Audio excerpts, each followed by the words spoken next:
I'm Cindy Kelly, Atomic Heritage Foundation, and it's June 26, 2013, and we're in Rio Verde, Arizona.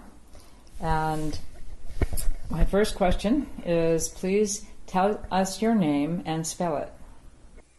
I am Tom Scolman, although officially I'm Theodore T. Scolman, S-C-O-L-M-A-N. And I was born October 27th, 1926. And where were you born? In Duluth, Minnesota. That's terrific. My husband's from Minneapolis. Okay. Well, we were married in Minneapolis. I have a PhD from Minnesota. Oh, wonderful. And what's your PhD in? Physics. In physics. All right. Now I'm going to let you talk. Just tell me the story. You were born in Duluth, and how did it happen that you fell in love with physics? Well, I think the major reason is because it was interesting and easy. And as you well know, physics is not easy for everybody. But if you're interested in it all, it's a great subject. After all, it's all about everything. But I spent a couple years in the Navy right out of high school, but spent the whole time in the Navy going to school, mostly in Chicago. And when I got out, I went to college on the GI Bill. Went to Beloit College in Wisconsin, which is a good liberal arts college. And from there went, on the recommendation of my advisor at Beloit, went to graduate school at Minnesota and was an experimental physicist. My professor was a very well-known experimentalist named Alfred Nier, and when I started thinking about looking for a job, which was when I was sure I was going to get my PhD, I talked to people, and it was advised by a couple of people that said go to Los Alamos, and I had known some other people who had preceded me in Minnesota who had gone to Los Alamos. We went there mainly because it had a reputation for a really good place to live, and it was, and still is, I think. Although my friends that are still there don't think as much of it as they used to. I wanted to back up because Al Nier was phenomenally important in the Manhattan Project for the work he did. Yeah. Can you talk about that and use his name? Well, I did not have anything to do with that part of the thing. And remember, this is before all during the war. And basically, his specialty and the thing that his name is known on for is for mass spectroscopy. And he worked at, where did we did uranium separation where? Did we do that at Oak Ridge or at Savannah River? I'm not sure now. But anyhow, basically enriched uranium for the first bomb. There was a number of schemes tried, and the one that the U.S. finally used was gaseous diffusion. The very slight difference in mass between uranium 235 and 238 was one way to separate the two, albeit very hard, because they're only 2% different, and no, they're less than that different. They're not very different in weight, and they're in only 2% of the natural uranium is actually uranium-235. But among other things, he was the one that first showed that the fissionable one was uranium-235. And he was involved in setting up the plant And among other things that he developed that was very useful was a leak detector. Can you talk about that? Well, yes, you can go buy them. Everybody's got leak detectors. It basically filled whatever it was you were trying to find a leak in with helium, and looked to see where it came out with basically a mass spectrometer that separated helium from everything else. But that really I don't think Al had anything to do with the really very directly with the Manhattan Project. I've forgotten I knew what civilian organization it was. It wasn't DuPont, but I think it was one of the big chemical companies. Al Nier had his second marriage in Los Alamos, and I was his best man. He and Artis stayed at our house before the wedding, and Edie was more or less mother of the bride. That's great. Oh, good memories. Well, you just started to say you decided after you got your PhD in experimental physics to go to Los Alamos. Yeah. Right. So tell me what you did there. Well, I started off when I came to Los Alamos, and basically all through the Manhattan Project days, Los Alamos was configured much like a university, where it had a physics division and a chemistry division and that kind of thing. But in addition to that, there were things like there was a explosives division, there was a weapons division, which is where I went to work. W division it was called. And I was with a group that was very much involved in testing, even in the very early days. But among one of the other things we did is we put the nuclear devices together. We assembled them, took them to the field. But in the early days, actually, Sandia Corporation actually did we call it the fusing and firing. But later on, the lab took over and did that themselves. And I was involved in testing, even while I was still in the so-called weapons division, and in about 1963, I transferred to the test division and spent the rest of my career there. Most of it, I ended up, if you've been counting, you probably know I was test director on over 100 tests. But that's kind of interesting, because it was not what you would call a director's job, which is basically kind of keeping an eye on people to make sure that things were going the way they were supposed to be going.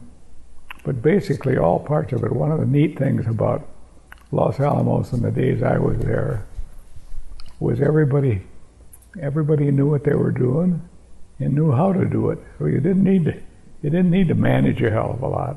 You just stand by, don't get in their way. And then I was test director on a lot of things, and I was in the Pacific at Eniwetok for the last of the tests we did out there, which was in 1958, and came back from the tests in the Pacific were in general in the summertime. I came back from Eniwetok in '58 and found out that, well, for one thing, that exercise had not been a success. We had some things that didn't work at all like they were supposed to, and so we had more testing that needed to be done. And rather than go in the Pacific again, mostly because it was just a hell of a lot more expensive, we went to the Nevada test site, where we had been before, and frankly, I don't know exactly when. You ought to, by the way, this is where you ought to look at John Hopkins' book. I don't think it ever got in paperback, but we've got a CD of it, but I've not bothered to look at it, to tell you the truth.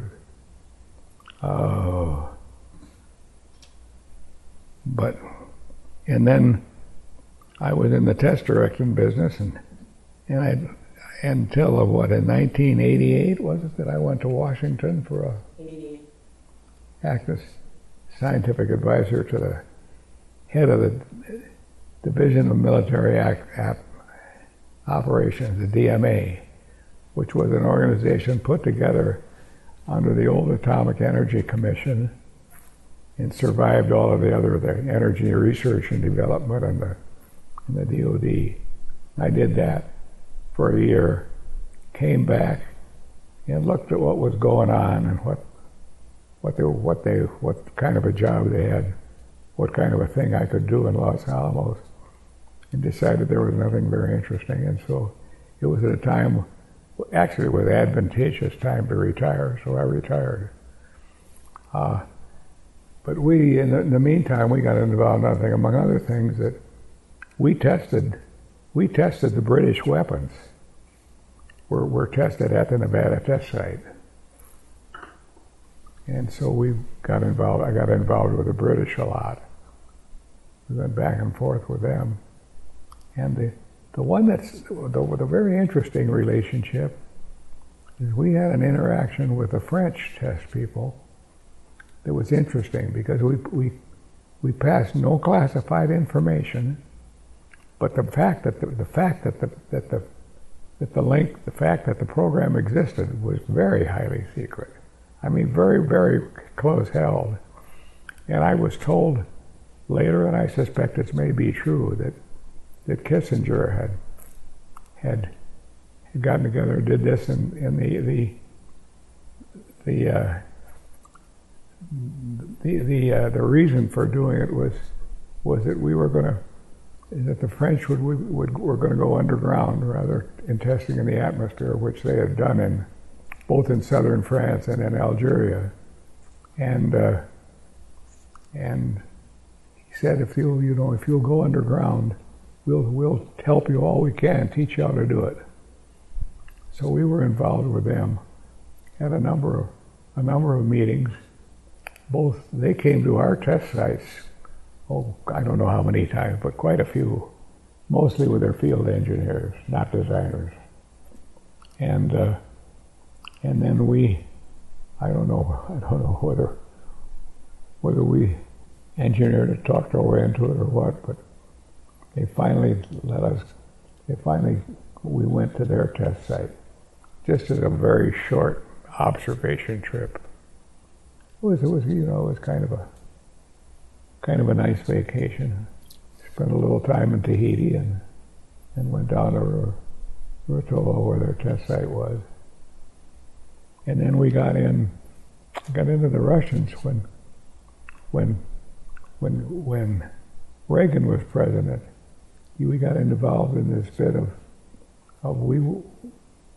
we each decided that we could look and tell you what the yield of the test device you had fired if you let us put in cables which could pick up any really other information than that.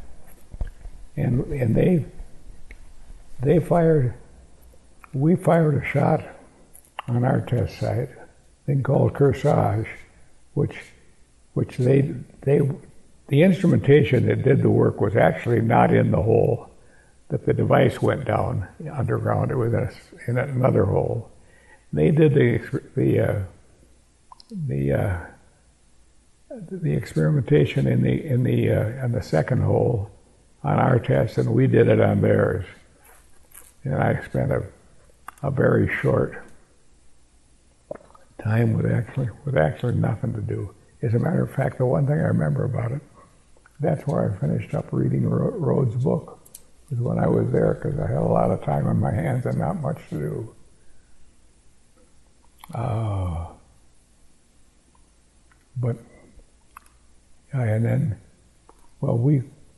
We quit testing. Oh, when? I don't remember exactly anymore.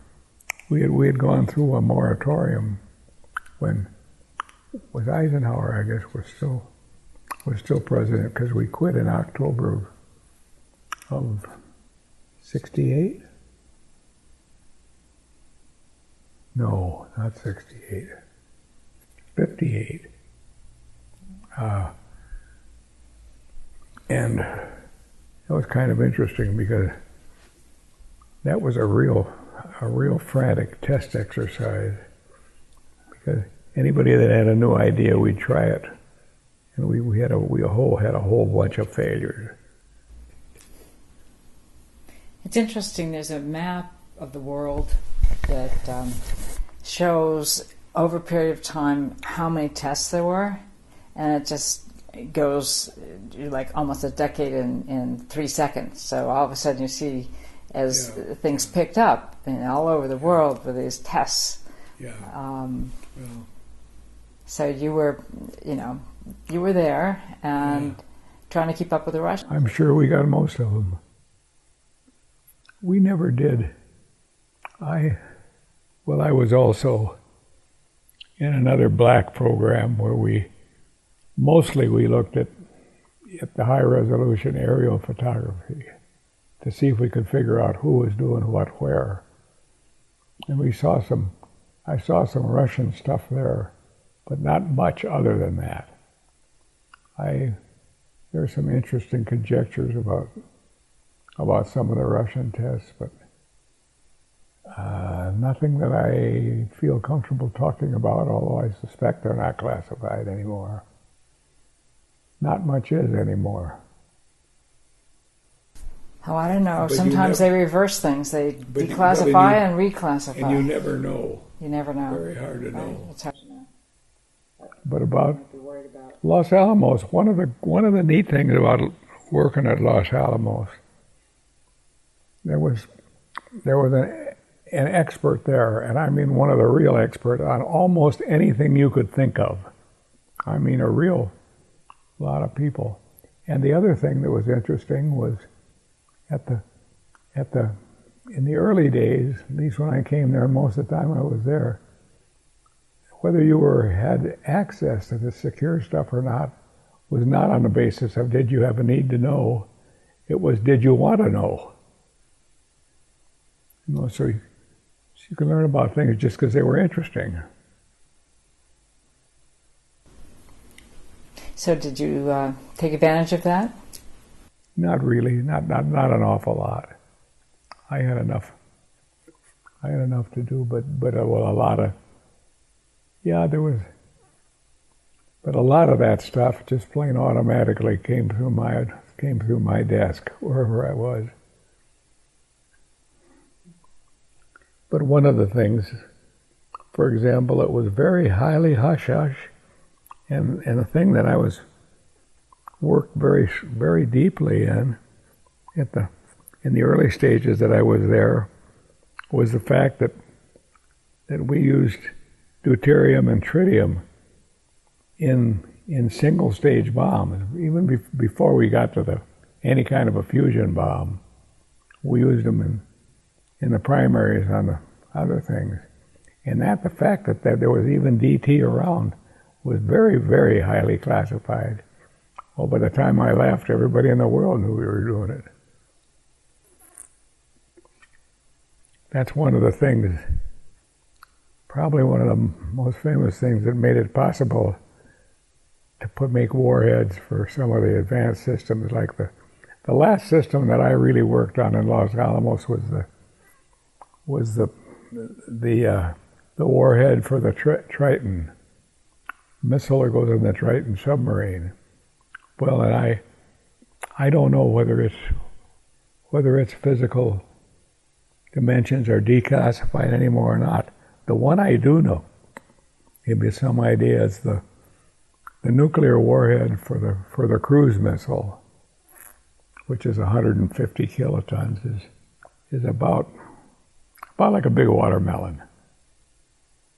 What we would call in those days the physics package.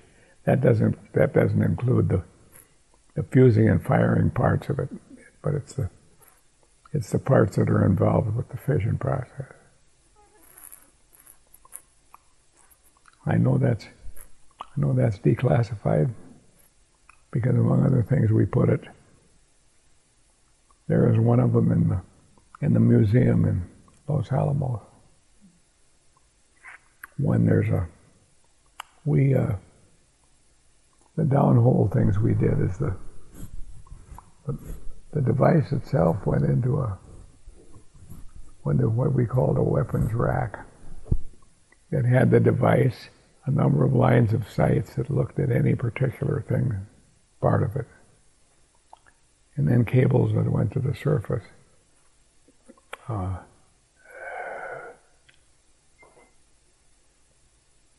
The other guy that had been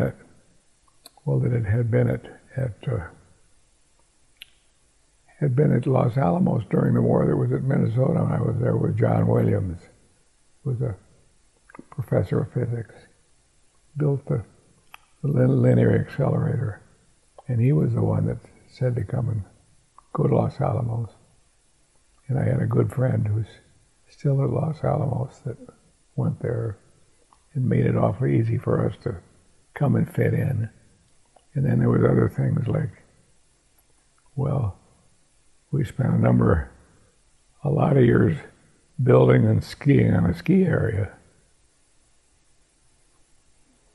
which unfortunately that's one thing that's gone. In fact, I don't know, that may be what caused the knees to go as bad as they are. Can you remember, because a lot of people have never seen and will never see, hopefully, testing in the Pacific, what it was like to be there and witness some of these gigantic tests? Yeah. Well, it's interesting because there are not many people that have seen one go off in the atmosphere anymore. We saw, that of course is where we saw the big ones. We did, I don't remember what the biggest one that I was ever there for, but when you fire a big enough shot on Bikini, even from Eniwetok, which was over 100 miles away,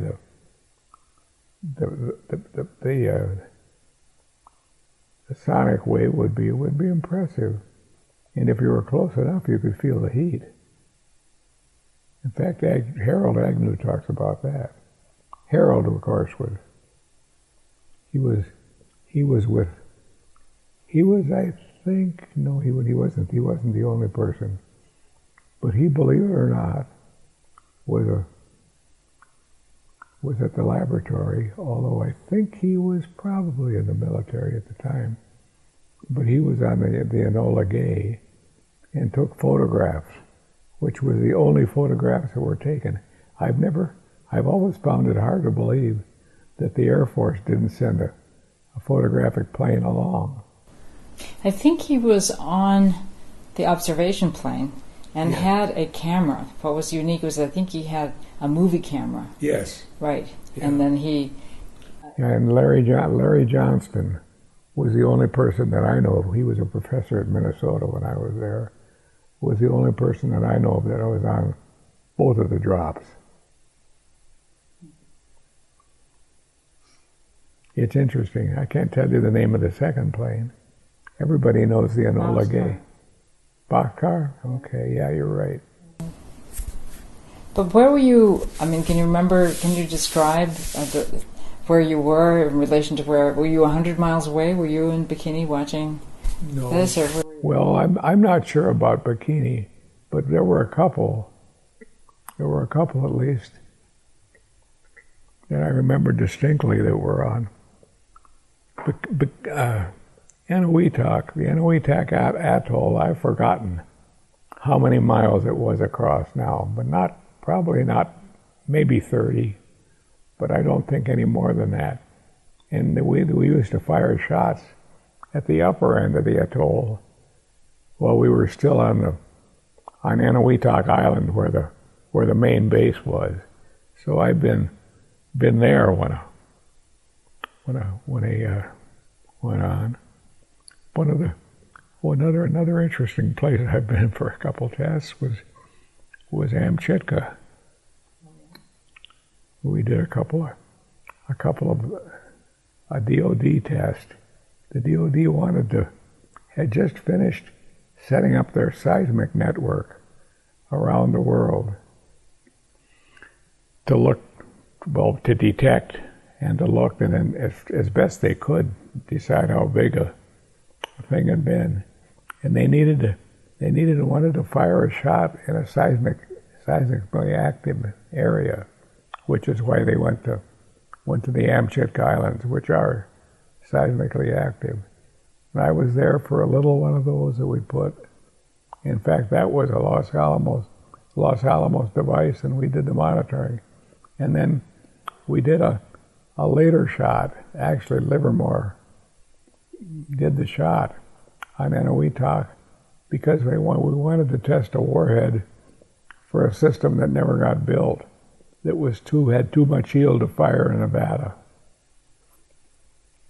Shake up Las Vegas a little too bad. Every time we shot, and we used to pre-announce anything that, I'm not sure this is actually the right number, but I want to remember like 150 kilotons.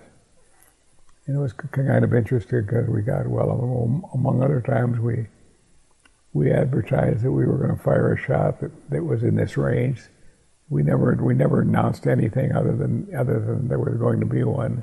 And the notion of it was to let people that were working in perhaps hazardous places like high-rises or that kind of thing, give them opportunity to get into a somewhat safer configuration. But we went to fire one, and they counted down all the way through it, but we didn't shoot it because the weather wasn't good. They canceled it at the last minute. But Howard Hughes, who was then the big gun in Las Vegas outfit, immediately called in and protested our shot.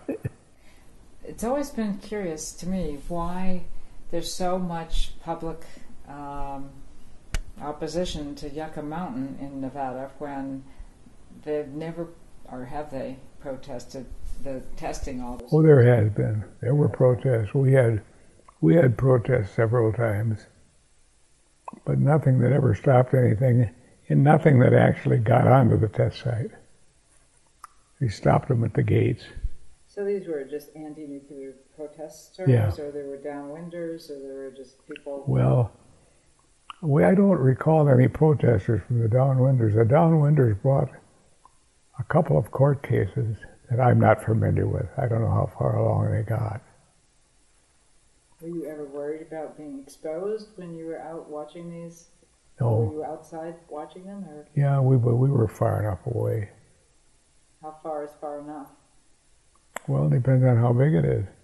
But for one thing, we always had very good predictions as to which way any kind of a plume of debris would go, because we had very, very good weather information. And so the only thing, the main thing that you were worried about was any kind of prompt exposure. And then we were always far enough away to be no sign of that, no problem. So you have, despite your occupation, looking at all these tests and being involved in things that you might think would have caused a body burden of radiation that was greater than the normal, or do you know? I mean, do you think you have had significant exposure? No, not really. I've never had anything that was an actionable thing. If you came up, we were always, of course, badged. And if we were going into any place, but that was mostly in the production facilities, we might be bootied and have a mask on, like we do in what is it, TA what in Los Alamos these days, I don't remember, but where we have plutonium. And I did business at Rocky Flats too, where we were plutonium around all the time. But no, the things that were probably the most hazardous I got into, I was also in a group that responded to weapons accidents.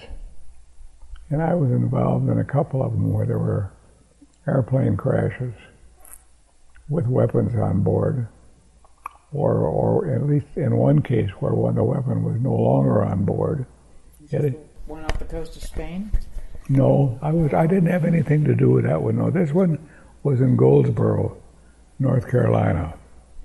That was probably the closest one to, if you want to think about spooky things, because this one, what happened, it was a B, what it had to have been a B-29 or a 52, I'm not sure, 52 I think.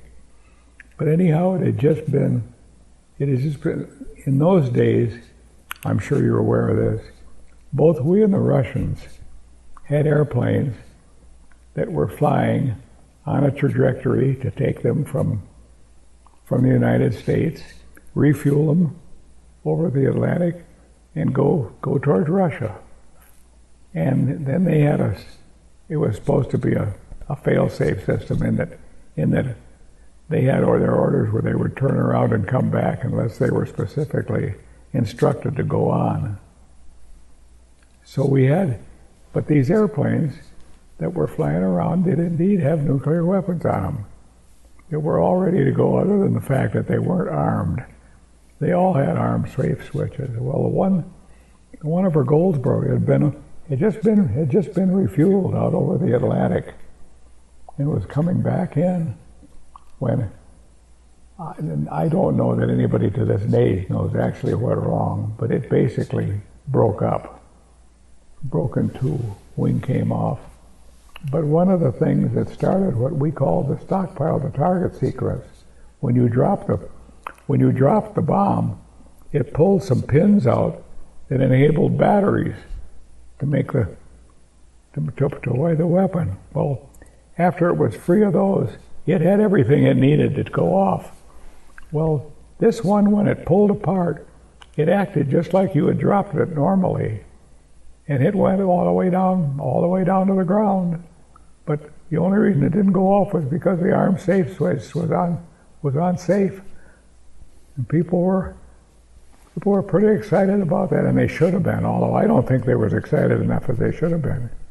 And then I was on another one at Shreveport. At what air base is that? I've forgotten. But anyhow, this was a cargo plane that had four big nuclear weapons on it that crashed just after takeoff and burned. And I helped clean that up. And that's the only one I know of where any of our people got any kind of an exposure. And one of the guys that worked on it picked up a little tritium load, which is nothing particular worrisome. Well, you quit worrying after a while. Wow. So I note when you were testing, sometimes you get up to 200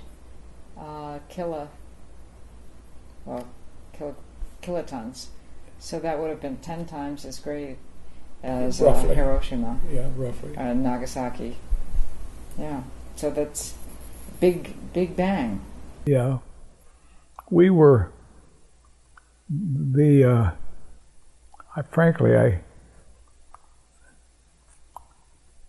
big ones, of course, were in the Pacific, and were basically all done before I ever came to the lab. The last of them were in this series. It was in 1958, and I don't remember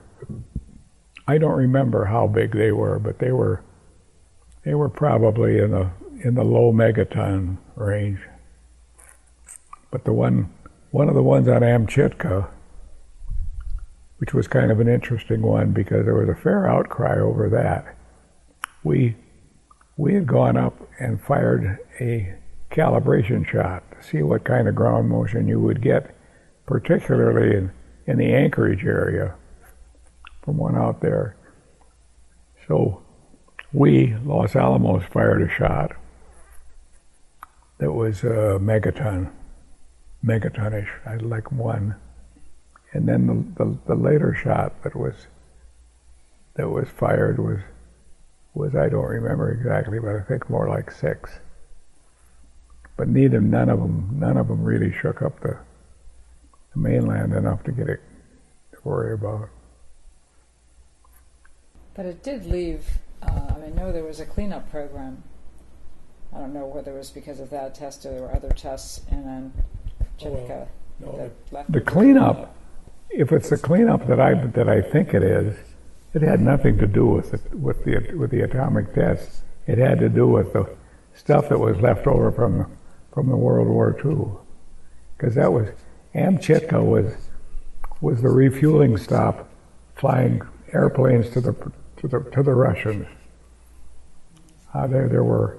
That's one of the reasons it was an attractive place for us to use, because it had a pretty sizable air base on it. But they had asphalt roads and taxiways and runways all over the place. It was kind of interesting because they had not been touched. Well, this was in 1960 when we went up there. I don't remember exactly, but it had been a long time since anybody had been there since from World War II, because World War II, as soon as it was over, they basically just got out of those places as quickly as they could. And when we first went there, they were kind of interesting because there was a lot of artifacts left. There were consulates, that the people that stayed in that had pin-up pictures on them, and an old officers' club, and things. Among other things we discovered on Amchitka was that there were still a lot more sea otters than people thought there had been. And we spent a fair amount of money moving sea otters down on, I think they went as far down as the California coast. They took the sea otters to California? Yep. Better weather. It appears to have. But they took them also. They took them into mainland Alaska and off the Washington and I think the Oregon coast. But they're an interesting animal. You could get pretty close to them, and they're cute. So, looking back, what do you think people should take away about the test program?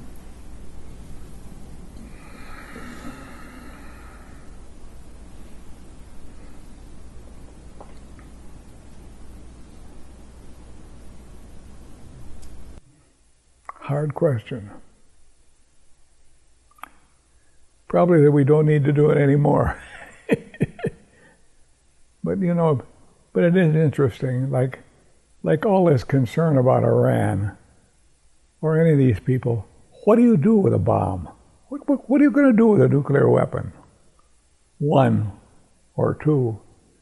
The people back there certainly know as well as we do that if they did anything that affects Israel will jump on them like with all 4 feet. And Russia and Israel can. There's another kind of an interesting fact, though, that you don't hear much of, which is on the other side of this picture, is as far as we know, everybody that's tried to build one and test it has succeeded.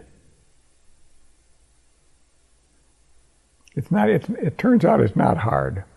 The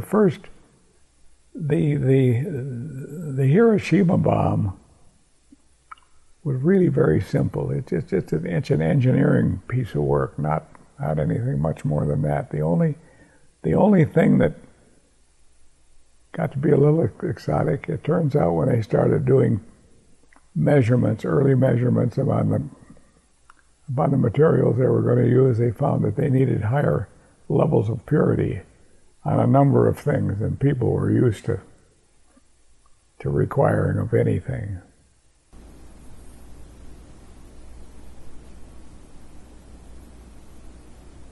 The implosion bomb was trickier. What? The implosion bomb, the plutonium bomb, was trickier to build, to design. Yeah, that wasn't as simple. Well, yeah, but the the trickiest thing about that, of course, is to getting it to implode properly, so that you put all the plutonium you had basically into a very small shape. You know, in the early days, we knew what the theory said. We knew what local tests said that compressed plutonium was going to look like. It turns out when we had later tests, we had another technique where you could basically take a pinhole picture of the plutonium in its own light, and it was wasn't the way it was supposed to be. In fact, you always wondered if we would have ever tested him if you were knowing it was going to look that bad. Instead of one nice blob, had ears and.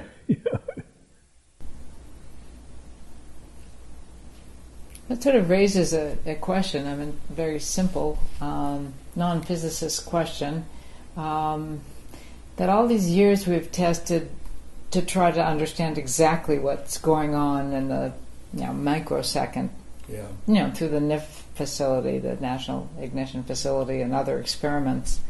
And here you have this experience now, and you've discovered that what you thought was going on wasn't going on. It was much less uniform or perfect and symmetrical as you thought.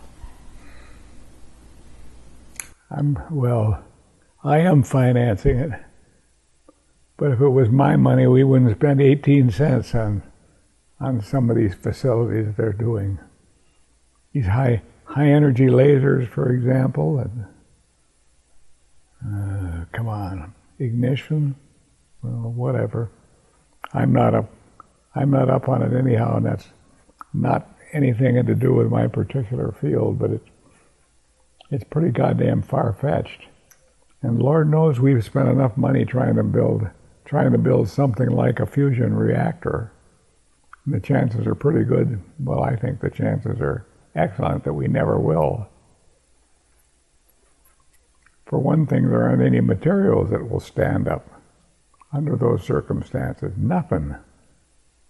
Do you have any other things that you recall, you want to share, or? Not really.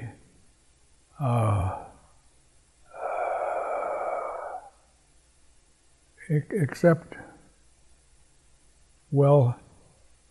I don't think that any of the laboratories are as good or as effective as they were, and it's mostly because their mission has become too diffuse. They're in all kinds of things. It was pretty simple-minded all the times I was there. Come up with a device that fits the military requirements. It was interesting because most of the time I was there was competition between the two laboratories, Los Alamos and Livermore, to see whose design would be chosen to go into production. And that was a good thing because it meant a little extra money, but some more money. And there was competition, and that competition was good.